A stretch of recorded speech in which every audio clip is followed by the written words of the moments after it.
Part 002 class 11 part 001 हम लोग upload कर चुके हैं। आज पार्ट 002 पे हम लोग बात करेंगे। मैं सेतु सिंह, हमारा channel simple and easy technique for you टेंस टू सेतु सिंह, हैश सेतु सिंह आप टाइप करेंगे, यूट्यूब में सर्च करेंगे तो हमारा चैनल आ जाएगा। इसको सब्सक्राइब कर लीजिएगा, लाइक कर दीजिएगा, फ्रेंड्स के बीच शेयर कर दीजिएगा। कल हम लोग जो बात किए थे अलग अलग अलजेब्रा, ट्रिग्नोमेट्री, 2D, प्रोबेबिलिटी, अलग अलग ब्रांच ऑफ मैथमेटिक्स के बारे में बात किए थे जो हम लोग पढ़ेंगे। हम लोग यहाँ पे बेसिक के बारे में बात करें। अब है बेसिक का जरूरत क्यों है? फिजिक्स आप पढ़ना शुरू कर दिए होंगे या पढ़ेंगे तो आपको वहां कैलकुलस का जरूरत पड़ेगा। मैथमेटिक्स में जब अलजेब्रा का क्वेश्चन आप लगाना शुरू करेंगे तो थोड़ा सा ट्रिग्नोमेट्री का जरूरत पड़ेगा। कोऑर्डिनेट जब बनाने लगिएगा तो वहां पर थोड़ा सा ट्रिग्नोमेट्री का जरूरत पड़ेगा। फिर लोग क्या करें, अलजेब्रा पढ़े, कैलकुलस पढ़े, कोऑर्डिनेट पढ़े। तो हम लोग करते क्या है, मैं जो करता हूं, एक बेसिक चैप्टर कोई नहीं है या हम लोगों के द्वारा एक बना दिया गया है जिसमें कुछ पार्ट मैं इसको आज क्लियर कर दूं। बेसिक में कुछ सेक्शन अलजेब्रा से होगा, कुछ पीछे का बात होगा, कैलकुलस होगा जितना से आपका फिजिक्स हो जाए। फिर बाद में हम लोग इसको ब्रीफ पढ़ेंगे। कुछ ट्रिगो कर देते हैं, कोऑर्डिनेट कर देते हैं, और लॉग जो आप लोग के लिए नया है उसको कर देते हैं। कुछ रूल्स है उसको कर देते हैं, जो नया रूल्स 120 होगा। ये 7 से 8 क्लास में हो जाता है। यही बेसिक होता है। पहले यह कंफ्यूजन दूर कर हो सकता है मैं बेसिक बताता, अलजेब्रा के बाद में कैलकुलस से आता, आप कंफ्यूज हो जाते कि 5 दिन में 10 दिन में अलजेब्रा कैसे हो गया। तो यही सबको मिला के बेसिक है। बेसिक का नॉलेज आपको हो गया, फिजिक्स पढ़ने में कोई परेशानी नहीं, कैलकुलस ट्रिगो का नॉलेज है, मैथमेटिक्स पढ़ने में कोई परेशानी नहीं। जितना चाहिए उतना आपको पोटेंशियल दे दिया जाएगा कि आप सक्षम होंगे किसी भी टॉपिक को पढ़ने के लिए। तो चलिए आज हम लोग बेसिक को आगे बढ़ाते हैं। कल हम लोग 2 टॉपिक पे बात किए थे।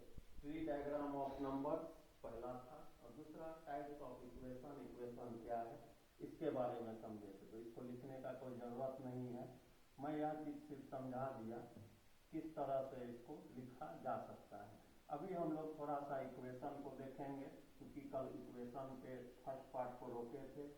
तो देखना चाहते हैं कितने ऐसे छात्र हैं जो इक्वेशन को बेहतर तरीका से समझे थे और उसे बना सकते हैं। देखिए यहाँ सबसे फर्स्ट क्वेश्चन,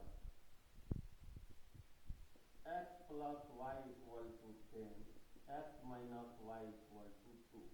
नया चीज नहीं है, आपके द्वारा पढ़ा हुआ चीज है। x प्लस वाई का वैल्यू 10 है, x माइनस वाई 2 है, तो x वाई का वैल्यू निकालना हो। कभी भी अगर अलजेब्रा पढ़ते हैं 2 बात याद रखना है। क्या क्या बात लिख लीजिए। Point number 1, number of unknown quantity, number of unknown quantity is equal to होता है नंबर ऑफ सॉल्यूशन। पहला बात। दूसरा, number of power, number of power is equal to होता है, इसको इक्वेशन करेंगे। ठीक, नंबर ऑफ पावर होता है नंबर ऑफ सॉल्यूशन। इसका क्या मतलब, दूसरा पॉइंट का क्या मतलब है? मान लीजिए आपको कोई क्वेश्चन दे दिया a plus b plus c equal to 10, a minus c equal to 5 और कहा इसको सॉल्व करो। कभी इसका सोल्यूशन नहीं होगा। क्यों नहीं होगा? कितना अननोन क्वांटिटी है? 3। इक्वेशन कितना है? 2। सोल्यूशन नहीं होगा। Number of unknown quantity equal to number of equation. Number of variable जितना है इसमें उतना नंबर ऑफ इक्वेशन होना चाहिए। इक्वेशन कितना है? 2। अननोन क्वांटिटी कितना है? 3। सॉल्यूशन नहीं होगा, पहला पॉइंट। दूसरा क्या है? Number of power equal to number of solution. Suppose कीजिए x बराबर 5 है, पूछा आपसे कितना आंसर आएगा, या नहीं पूछा कि क्या आंसर आएगा। कितना कितना संख्या में कितना है, तो हम लोग बोलेंगे एक एक उत्तर है, मतलब 5 वैल्यू है लेकिन उत्तर का संख्या 1 है।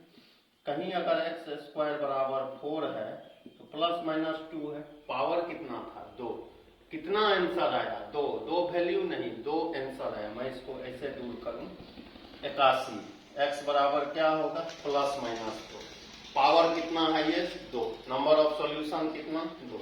देखिए अब यह चीज आप समझ गए होंगे। मान लीजिए आपसे कोई पूछ दिया एक्स पे power 50 equal to 1, how many solution of this equation, हम लोग बोलेंगे 50, जितना पावर उतना सॉल्यूशन। तो इस बात को पहले ही 2 पॉइंट उतार लीजिए, या फिजिक्स में जब आप मैकेनिक्स पढ़िएगा वहां बहुत मदद करेगा, मैथमेटिक्स में जरूरत है। या 2 पॉइंट यह और यह लिखिए या नहीं लिखिए, इसको जरूर लिख लीजिए कॉपी के में अपने। चलिए अब हम लोग इस सॉल्यूशन पे आ गए। मुझे पता है यह आपको आता है सॉल्व करने, जिनको नहीं आता है मैं बता देता हूँ। एक प्लस है एक माइनस है, can see x plus x 2x, 10 plus 2 12, x का वैल्यू 6, x वेरिएबल जो 6 है कहीं भी पुट कर दीजिए, x plus y 10, 6 plus y 10, y का वैल्यू 10 माइनस 6 मतलब 4। एक यह तरीका है। कोई भी इक्वेशन ध्यान से सुनिएगा, अगर एक्स वाई का कोफिशिएंट 1 1 हो, मैं क्या बोल रहा हूं सुनिएगा, एक्स वाई का कोफिशिएंट अगर 1 1 हो, यहां भी एक्स वाई का कोफिशिएंट 1 1 हो, एक प्लस में हो एक माइनस में हो, सॉल्यूशन लाना हो, x equal to y equal to directly 10 plus 2, x के जगह पे दोनों वैल्यू को जोड़ दीजिए, डिवाइडेड बाई 2, 12/2 कितना हो गया 6। y निकालना हो 10 माइनस 2/2, 8/2 कितना हो गया 4। डायरेक्टली इसका सॉल्यूशन आप लोग कर सकते हैं। जल्दी से इसको उतार लीजिए, यह बातें आपको समझ में आ गई होगी।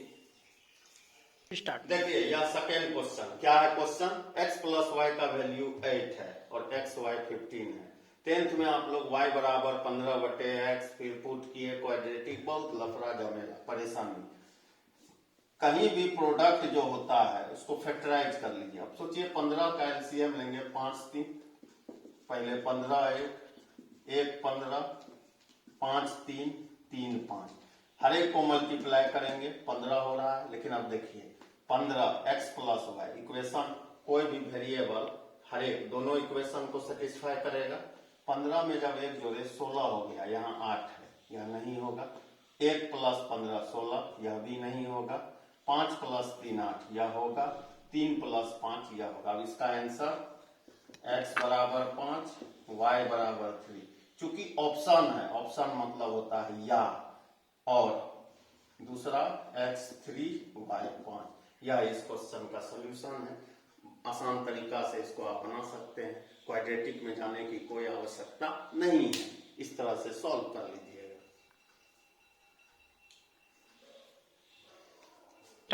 देखिए यह पार्ट 2 क्लास 11 क्वेश्चन नंबर 3। कल जो हम लोग क्वेश्चन किए और आज जो हम लोग टर्म्स, क्वेश्चन नहीं कल कंसेप्ट किए थे, आज यहाँ पे क्वेश्चन किए। तो पहला 2 क्वेश्चन जब आप देखे होंगे लगा होगा अरे ये तो 10th वाला ही है, क्या कोई फायदा नहीं हो रहा। अब थोड़ा सा हम लोगों को अलग हटके भी कुछ बताना है। अब देखिए यह नया क्वेश्चन आपके लिए, कैसे 3 वेरिएबल का क्वेश्चन बनाए होंगे लेकिन राइट साइड में 0 नहीं आया होगा। याद कीजिए इसके राइट साइड में कोई भी कांस्टेंट नहीं है। इसको कौन सा इक्वेशन कहते हैं, होमोजीनियस इक्वेशन कहते हैं। कौन सा इक्वेशन, होमोजीनियस इक्वेशन कहा जाता है। किसी भी इक्वेशन का राइट साइड मतलब कांस्टेंट जिस इक्वेशन में नहीं हो उसे होमोजीनियस इक्वेशन कहते हैं। पहला बार जब आपका नजर पड़ेगा इस क्वेश्चन पे तो लगता होगा यहाँ तीनों का वैल्यू 0 होगा, x 0 y 0 z 0। लोग इस क्वेश्चन को बहुत आसान क्वेश्चन समझ लेते हैं, लेकिन यह आसान नहीं है मेरे भाई। इस क्वेश्चन में दम है, यह नया आपके लिए। पहला तो होमोजेनियस है, इस बात का जानकारी आपको हो गया। चलिए यहाँ पे कोई कांस्टेंट होता तो 10th में आप बनाए हैं, कैसे सॉल्व करते थे, कोई 2 इक्वेशन को आप पहले सॉल्व कर लेते हैं फिर उसका वैल्यू थर्ड में पुट करते हैं, ये तरीका होता था। अब देखिए आप लोग क्रॉस मल्टीप्लिकेशन मेथड 10th में पढ़े होंगे, हम भी उसी का यूज करेंगे। पहले x लिखते थे, फिर बटे में मैं यहाँ पे क्या करता हूँ, कोफिशिएंट x से शुरू होगा, मतलब y का कोफिशिएंट लिया जाता है। तो y का क्या कोफिशिएंट है, ध्यान से देखिएगा, -2 वर्टिकली लिखना है, -1। इसके बाद कौन है, z क्या है 3, z का कोफिशिएंट -1। फिर कौन सा वैल्यू आएगा, x आएगा, क्या है 1 1।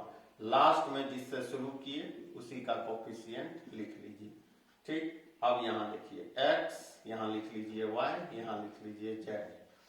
x जब लेंगे इसको इससे मल्टीप्लाई कीजिए, ये पहले होगा -2 -1, 2 बीच में -3, या हो गया +3 इज इक्वल टू y बटे 3 इंटू 1 3, बीच में -1 इंटू 1, पहले यह होता है फिर यह, -1 इंटू 1 बीच में +1 is equal to, cross multiplication नया नहीं है, अप्रोच नया है, z बटे 1 गुना -1 बीच में -2, यह हो गया +2, x/5 y/4 z/1। अब एक चीज जान लीजिए, कोई भी क्वेश्चन अगर आप बना रहे हो, x का वैल्यू एक से ज्यादा बार, किसी भी इक्वेशन में एक से ज्यादा बार इक्वल टू का साइन आ जाए तो उसको k मान लीजिए। क्या मान लीजिए, k मान लीजिए।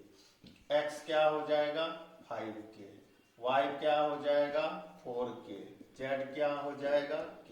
फिर सुनिए, किसी भी इक्वेशन को आप सॉल्व कर रहे हैं, एक से ज्यादा बार अगर इक्वल आ जाए तो हम लोग के मेथड लगाते हैं, इसको कहा जाता है के मेथड। तो x y z तीनों का वैल्यू आ गया। इस ऑपरेशन में कौन सा दो इक्वेशन इन्वॉल्व हुआ था, फर्स्ट और इक्वेशन सेकेंड। तो थर्ड में पुट होगा, थर्ड में पुट करते हैं, क्या लिखेंगे 2x, x का वैल्यू कितना है 2 इंटू 5k, -3y, y का वैल्यू कितना है 4k, plus 2z plus 2k equal to 0। अब ध्यान दीजिएगा, बहुत से हमारे चेले हैं जो इस क्वेश्चन को कैसे बनाते हैं, 5 गुना 2 10k, -12k, 2k 12k, -12k, 0 बराबर 0। खुश हो गए, कोई सॉल्यूशन नहीं आया। कुछ लोग क्या करते हैं, -2k प्लस 2k लिख के इसको निकल गए, सॉल्यूशन तो आया ही नहीं। इसका सॉल्यूशन आएगा, लेकिन इस तरह से करने से नहीं आएगा, आप सावधान हो जाइए। इसमें k कॉमन ले लेते हैं, हम लोग ले सकते हैं इस टर्म में, इस जो यहाँ टर्म है इसमें k हम लोग कॉमन ले लेंगे। k कॉमन लेंगे तो क्या हो जाएगा 5 into 2 10, -12 plus 2 equal to 0, k 12 -12 equal to 0, k into 0 equal to 0। रुक जाइएगा, k इंटू 0 का वैल्यू 0 है, जो देखने में मैं शुरू में दिखाया 0 इक्वल टू 0 आ गया, किसी को k इक्वल टू 0 आ गया, दोनों का दोनों k इक्वल टू 0 भी एक आंसर होगा, लेकिन 0 इक्वल टू 0 तो बिल्कुल गलत हुआ। अब सुनिए, k मतलब क्या है कांस्टेंट, अगर इस k के जगह कोई 0 ले ले तब भी आंसर सही होगा, k के जगह अगर 1 ले ले तब भी आंसर सही होगा, k के जगह 2 ले ले तब भी सही होगा, k के जगह 3 ले ले तब भी सही होगा। मान लीजिए k के जगह हम यहाँ पे मैं दिखा देता हूँ, k के जगह मैं 0 ले लिया तो x बराबर 0, y बराबर 0, z बराबर 0। एक सॉल्यूशन, k बराबर 1 इसमें पुट कीजिए, x बराबर 5, y बराबर 4, z बराबर 1। आप कहीं भी पुट करके देख लीजिए, यह तीन वैल्यू, तीनों इक्वेशन सेटिस्फाई होगा। कोई k बराबर 2 भी ले सकता है, k बराबर 3 भी ले सकता है। अब यह कब तक जाएगा, तो हम लोग इसको डायरेक्टली बोल देते हैं k belongs to r, r मतलब रियल वैल्यू। तो यह काफी इंटरेस्टिंग क्वेश्चन है, इसमें 3-4 बात आप सीखे होंगे।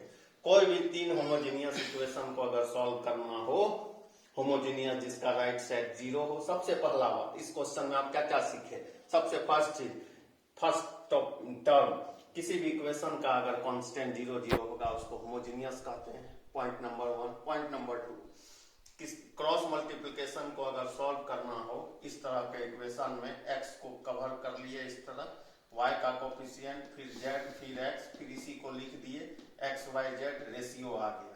कभी भी रेशियो आ जाए यानी दो इक्वल टू दिखे एक से ज्यादा बार तो के मेथड यूज करना है।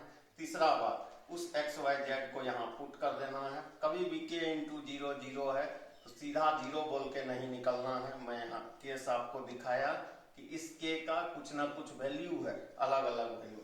इस वैल्यू को भी आप इस इक्वेशन में दीजिए, सेटिस्फाई करेगा। इस k के वैल्यू को भी इस इक्वेशन में दीजिए, सेटिस्फाई करेगा। इसलिए हम लोग के ई आर इसको बिलोंग्स टू बोला जाता है, मतलब r can take any value 0 1 2 3 etc। इसको उतार लीजिए, नया क्वेश्चन है।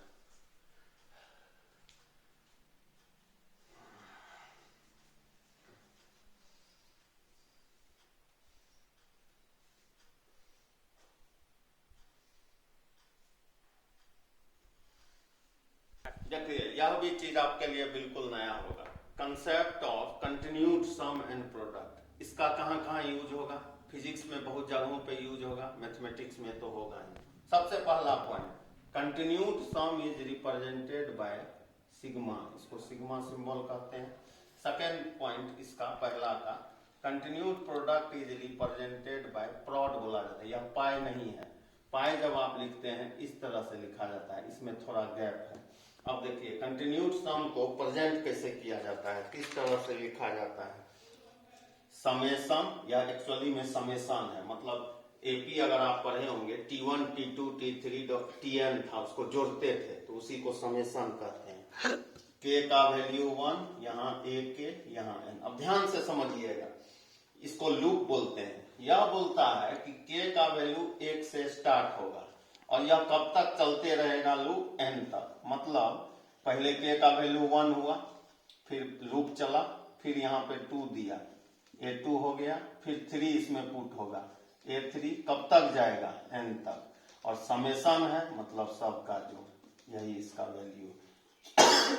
तो यह बताता है कहां से स्टार्ट होगा, यह बताता है कहां तक चलना है, और समेशन का काम है सब में सम लगा देता है, एडिशन हो जाता है। तो यही हो गया कंटिन्यूड सम। कंटिन्यूड क्यों नाम है?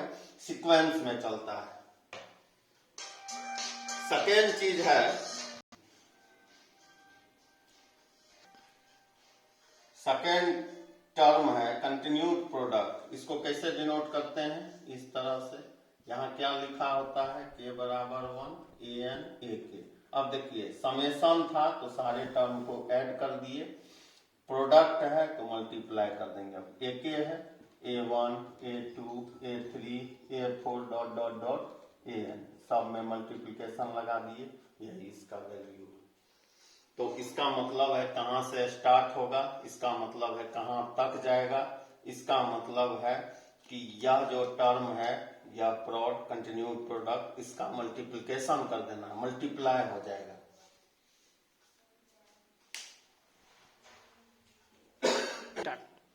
देखिए यहाँ समेशन है, k इक्वल टू a है, 1 है, यहाँ n है, a है। लेकिन यहाँ एक चीज है जो नहीं है, अभी जो दो हम लोग कंटिन्यूड प्रोडक्ट और कंटिन्यूड सम पढ़े थे वहां k था, लेकिन यहाँ k नहीं है। आप ऐसे सोचिए ट्रेन का टिकट आप कटाए लेकिन चढ़े नहीं, तो भाड़ा तो लगेगा अगर आप कैंसिल नहीं करें। ठीक उसी तरह k बराबर 1 है, हर एक बार k नहीं है लेकिन जो वैल्यू है a हर एक बार ऐड होगा, मतलब a कितना टाइम? a तक, कितना बार? n बार। अब इसका समेशन कैसे होगा, जोड़ कैसे होगा? k का वैल्यू 1 नहीं गया, यही कांस्टेंट हर एक बार ऐड हुआ। अब आप ऐसे सोचिए, अगर 2a को जोड़ेंगे 2a, 3a को जोड़ेंगे 3a, 3 बार था, 4a को जोड़ेंगे 4a, a को n बार जोड़ेंगे तो क्या हो जाएगा? na। तो इसका वैल्यू हो गया na।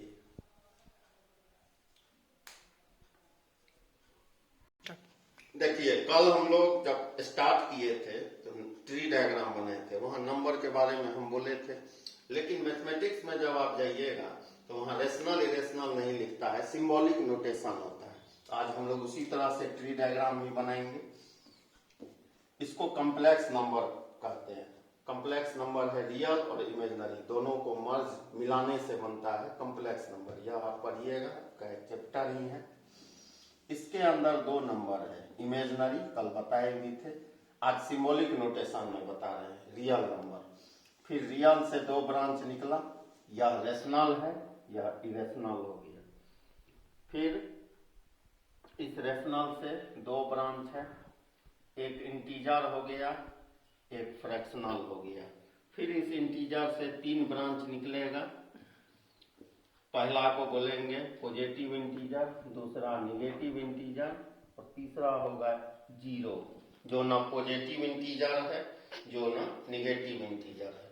तो फिर से सुन लीजिए, यह जो है यह हो गया कॉम्प्लेक्स नंबर, आपको बुक में सी या जेड लिख के काट देगा। यह क्या है, यह है आपको इमेजिनरी नंबर, यह आर से डिनोट करेगा रियल नंबर, यह हो गया रेशनल, यह हो गया इरेशनल, यह हो गया इंटीजर, यह फ्रैक्शनल, यह पॉजिटिव इंटीजर, पॉजिटिव इंटीजर को डिनोट करता है, यह निगेटिव इंटीजर को डिनोट करेगा, और जीरो ना पॉजिटिव है ना negative, zero is neither positive nor negative. तो कल हम लोग इस पे थोड़ा सा और विस्तृत रूप से चर्चा करेंगे। उम्मीद करते हैं कि पार्ट 002 में बहुत सा नया बात आप सीखे हैं। आगे भी जब पार्ट आएगा धीरे धीरे सीखिएगा, थोड़ा पेशेंस रखिएगा। 10th तक यह आदत रहता है कि सीधा चैप्टर को बनाने का हम लोग कोशिश करते रहते हैं। 11th थोड़ा कंसेप्चुअल है, कंसेप्ट होता है, तो पहले लॉजिक को, थ्योरी पार्ट को मजबूत करना जरूरी होता है। आप ऐसे सोचिए, युद्ध में जाना है तो हर एक तरह का ट्रेनिंग पहले दिया जाता है, उसके बाद आप युद्ध में जाते हैं। तो आप समझिए वही चीज है, युद्ध में जाने के लिए बेसिक में आपको तैयार किया जा रहा है, फिर तो चैप्टर हम लोग बनाएंगे ही। तो आज जो यह ट्री डायग्राम नोटेशन है, कल भी मैं बताया था, आज इसको सिंबॉलिक फॉर्म में भी लिखा था। मैथमेटिक्स में रियल नंबर नहीं आर लिख देता, आप कंफ्यूज हो जाते, क्यू लिख देता आप कंफ्यूज हो जाते, सी लिख देता आप कंफ्यूज हो जाते। तो इसको ध्यान रखना है। तो यह ट्री डायग्राम है, कल इसी चर्चा पर जहाँ पे आज रोके हैं, इसके आगे का बात हम लोग कल करेंगे। तो उम्मीद करते हैं यह चीज आपको समझ में आया होगा। वीडियो को सब्सक्राइब कर लीजिएगा, अपने फ्रेंड्स के बीच में शेयर कर दीजिएगा, ताकि इसका बेनिफिट आप उठा सकते हैं।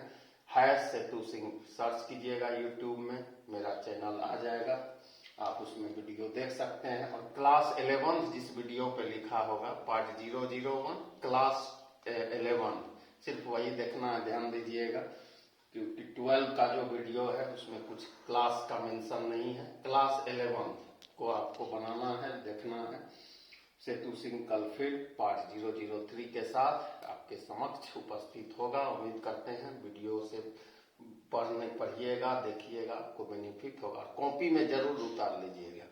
चलिए आज यहीं तक हम लोग रोकते हैं, कल इससे आगे बढ़ेंगे। Thank you.